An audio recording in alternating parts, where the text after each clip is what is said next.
Throw down the purse, or we throw down the lady." The voice came out of the dark like a blade, and the Duke of Renfield, riding the Moor road a quarter-mile behind, heard it carry on the wind and felt the whole of him go cold and still. Ahead, halted upon the rise where the heath fell away to nothing, stood a carriage with its near lamp guttering, its horses screaming against the reins, and 3 masked riders crowding it like crows upon a wounded thing. He had ridden out that night to escape his own walls. He had not expected to ride into this. Within the carriage, a young woman pressed her back against the far door, did not scream, though her breath came short. Her name was Euphemia Slade, and she had been told the Moor road was the quicker way to her aunt's house, and she had not been told that quicker and safer were not the same thing. A gloved hand wrenched at the carriage door. The lamp swung. She saw, for one instant, the wet gleam of eyes behind a kerchief, and she thought, with a strange clarity, that she would not give them the satisfaction of her terror. She gripped the seat. She lifted her chin. "The purse," the masked man said again, softer now, which was worse, "and the ring upon your finger, and whatever else a fine lady carries to her aunt's table." "I carry nothing worth your hanging for," she said, and her voice did not shake, which surprised them both. The man laughed. He reached for her wrist. He did not reach it. Out of the dark behind them came the sound of a horse ridden hard and without fear, hooves striking the frozen road like a hammer upon an anvil, faster, nearer, until the night itself seemed to gather into a single rushing shape. The Duke of Renfield came over the rise at a gallop, with his cloak streaming black behind him and his face set like a thing carved from stone, and he did not slow, and he did not call a warning, for warnings were a courtesy the men at that door had forfeited. "Off her," he said. It was not loud. It did not need to be. There are voices that carry the weight of a man who has decided, and will not be moved, and his was such a voice. The 3 riders wheeled their horses. One cursed. One reached for the pistol at his belt. And the Duke was already among them, his great grey horse driving hard against the nearest rider's mount, so that the man was flung half from his saddle, clutching, and the Duke's gloved fist took him across the jaw and put him the rest of the way down into the heather. "2 of you left," the Duke said, drawing the pistol from beneath his cloak and levelling it without haste. "I am a fair shot in daylight.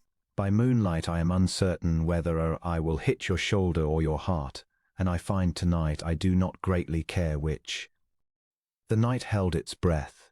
Euphemia, watching through the swinging frame of the carriage door, saw the moonlight catch the long barrel of the pistol, saw the steadiness of the hand that held it, saw the masked men measure that steadiness and find it more than they had bargained for.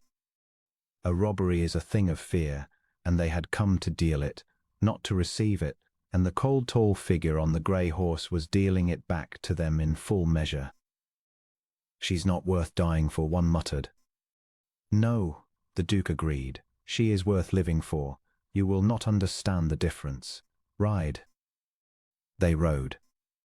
They hauled their fallen fellow up across a saddle, and they turned their horses and they fled into the black moor, and the drumming of their flight grew faint and fainter, and then there was only the wind and the guttering lamp, and the 2 frightened carriage horses blowing hard, and the young woman in the doorway with her hand pressed to her throat.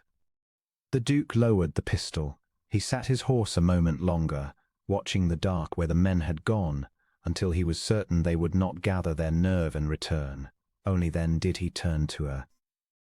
"Are you harmed?" he asked, and the iron had gone out of his voice.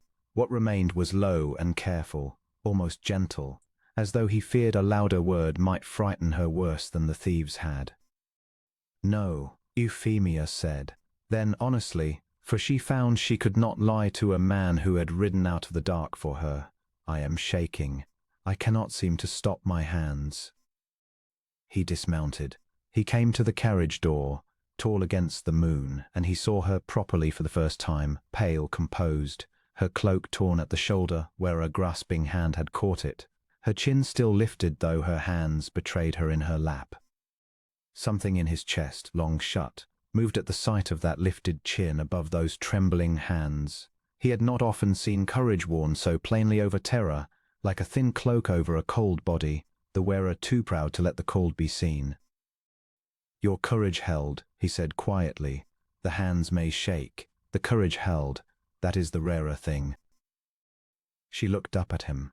The carriage lamp threw its small warm light across the hard planes of his face, and she saw that he was not so terrible as the night had made him seem, that there was weariness in him, and something watchful and shut away, a man long accustomed to riding alone. "I do not know your name," she said, "to thank you by it." "Renfield," he said. "The estate is 2 miles on. Your driver." He glanced toward the box, where the coachman, who had thrown himself flat at the first sight of the riders, was only now lifting his head. "Your driver is unhurt, and a coward, which on this occasion has spared his life. But the horses are blown, and the road is no place for you tonight. You will come to Renfield. There is a fire, and a roof, and walls that thieves do not trouble. In the morning I will see you safe to wherever you were bound." She might have refused. A gentlewoman alone, accepting the roof of an unknown duke, society would have had a great deal to say. But society was not on the Moor road at midnight with 3 thieves lately fled into the dark, and Euphemia Slade was no fool. "Thank you," she said. "I will come." He handed her down himself, his gloved hand closing warm and sure about her cold one, and she felt the steadiness in it, the same steadiness that had held the pistol level, and for the first time since the riders came her hands grew still. Renfield rose out of the dark as they came to it, a great grey house with 1 window lit, and the Duke led both horses up the long drive himself rather than wake a groom. Inside, he gave orders in a low voice, a fire built up, the housekeeper roused, a room aired, hot wine brought. He did all this without fuss, as a man does a thing he has done before, and Euphemia sat by the great hearth with the torn cloak about her shoulders and watched him move through his own house, feeling so strange a mixture of fright and safety that was as though she had fallen out of one world into another between one heartbeat and the next. When the wine came he brought it to her himself. "You are not what the Moor road led me to expect of a duke," she said, warming her hands upon the cup. "And what did it lead you to expect?" "A man who would have sent a servant out into the cold with a pistol and stayed warm by his fire." Something almost like a smile touched the corner of his mouth. "I have no great love of my fire," he said. "I was riding to be away from it when I heard you. The house is large, and I am the only one in it, and on some nights the quiet of it is louder than any more." He had not meant to say so much, and heard himself say it with astonishment. He had spoken to no one of the quiet of the house in a very long time. Euphemia looked at him over the rim of the cup. She was a perceptive woman, and she had spent the night learning that a hard face is not always a closed one. "Then I am glad," she said, "that the quiet of your house drove you out tonight, for I should not be sitting by any fire at all, but for it." He had no answer to that. He looked into the flames, and she looked at him, and the fire burned, and the night that had begun in terror settled slowly into something quieter and warmer, and altogether unexpected. That same evening a rider came up the drive, one of the Duke's tenants, bearing word that 2 of the highwaymen had been taken and in a few miles off, and were now in the hands of the magistrate. The Duke heard it gravely, and when he returned to the hall, Euphemia was standing by the fire, very pale. "They are caught," she said. "I should be glad.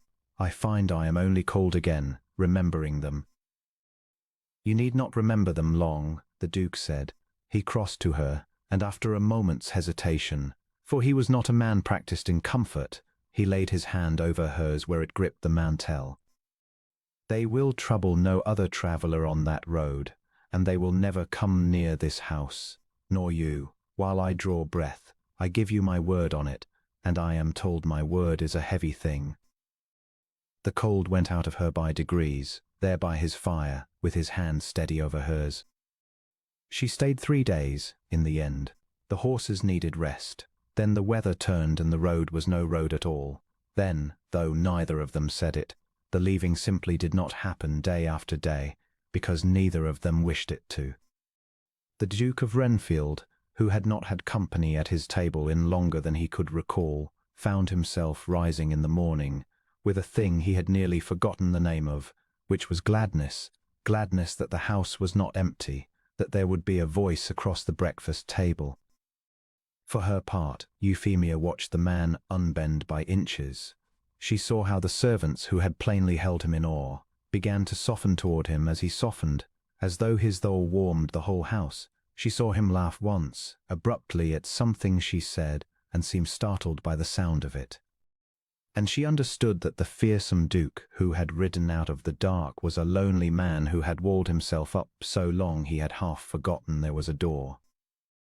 On the second evening she found him in the library, a great cold room he plainly seldom used, standing before a portrait of a woman with a kind face.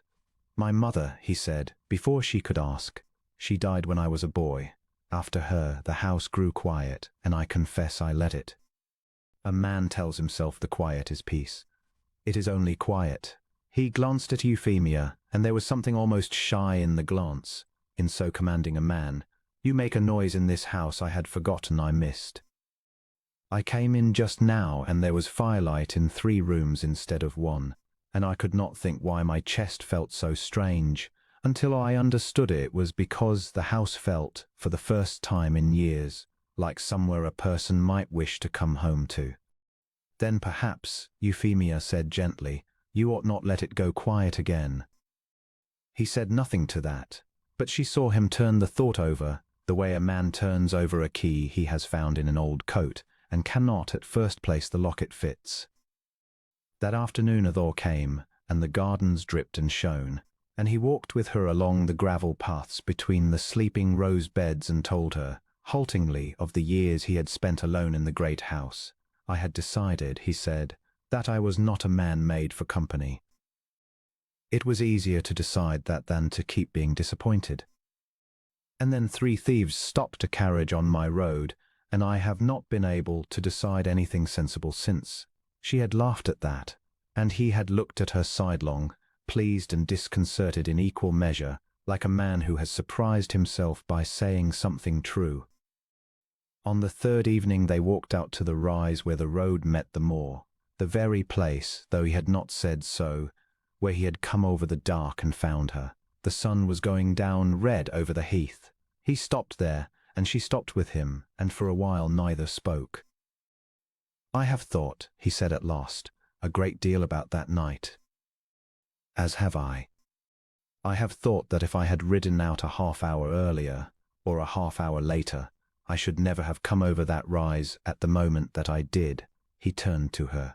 The red light was on his face and on hers. "I have lived along while telling myself I wanted nothing and needed no one, and that the quiet of my house suited me well enough. It was not true. I did not know it was not true until I heard a stranger's voice on the moor road refusing to be afraid, and I rode toward it and found you." Euphemia's heart was beating very hard, but her hands, she noticed, did not shake at all. "You found me at the worst hour of my life," she said, "and you made it, somehow, the hour I would not undo for anything in the world." "Then do not undo it," he said. "Do not go to your aunt's, or go, and come back, and be done with it. Stay, not as a guest. I am asking you to stay as the lady of this house, and the keeper of its quiet." And he faltered, this hard man, over the plain word, "and as the woman I have somehow come to love between a Tuesday and a Friday, which I am told is not the proper span for such a thing, and which I find I do not care about in the slightest." She laughed, and there were tears in it, and she took his hand, the steady hand that had held the pistol level, and handed her down from the carriage, and brought her wine by the fire. "It is a perfectly proper span," she said, "for 2 people who have already saved each other's lives. You saved mine on the road. I rather think I have saved yours in the house." "You have," he said simply. "You have indeed." They were married before the spring was fully come, in the small church at the edge of the moor, with the heath turning green about it. And it was remarked by all who knew the Duke of Renfield that the hard and solitary man had become, late and unlooked for, a warm one, that his house, which had stood half shut and silent for years, now had every window lit of an evening, and laughter in it, and the sound of two people who had found, on a dark and terrible road, the thing each of them had stopped believing they would find. And on winter nights, when the wind came off the moor and rattled the great windows, Euphemia would sometimes sit by the fire with her husband's hand in hers, and remember the cold and the masked riders and the voice that had come out of the dark her. And she would press his fingers and think how strange and how merciful it was, that the very road which had nearly been the end of everything had instead been the beginning, and that the thing she had feared most in all her life had carried her, in the end, straight home.